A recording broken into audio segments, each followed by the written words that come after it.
Hello guys, আজকে মা বাপির অ্যানিভার্সারির part 1টা share করব।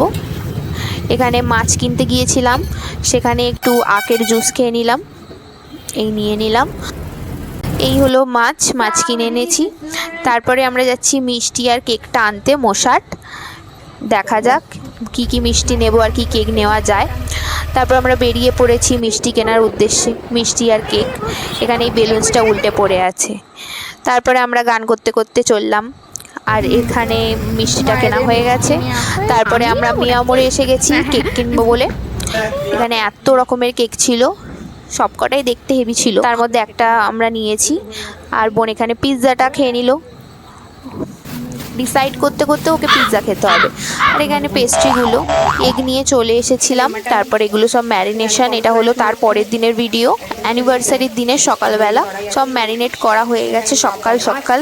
এখানে মাংসের আলুটা ভেজে নিচ্ছি, আর এখানে আমরা বেগুন ভাজা আর করলা ভাজাটা বসিয়ে দিয়েছি একই সাথে।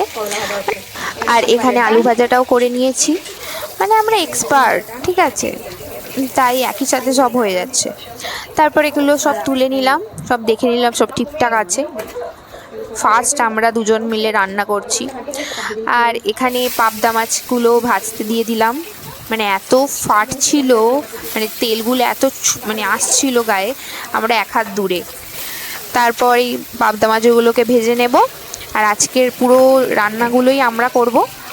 আর আজকের ভিডিওটা কয়েকটা পার্টে আসবে। এখানে আদা রসুনটা আমরা বেটে নিয়েছি, আর এখানে মাংসের পেঁয়াজগুলো আমরা ভাজতে দিয়ে দিয়েছি। এগুলো ভালো করে ভাজা হয়ে গেলে আমরা পাবদা মাছের ঝালটাকে করে নেব। এখানে ঝালে পাবদা মাছগুলো দিয়ে দিলাম। তারপর নেক্সট ভিডিও আসবে সেকেন্ড পার্টে, তার জন্য ওয়েট করো। আর এখানে ধনেপাতা দিয়ে গার্নিশ করে দিয়েছি। আর আমরা এতই প্রফেশনাল, আমাদের খুন্তি লাগে না, আমরা চামচে করেই ভালো করে নেড়ে দিই। নেক্সট পার্টের জন্য অবশ্যই ফলো করে রাখবে। Bye bye.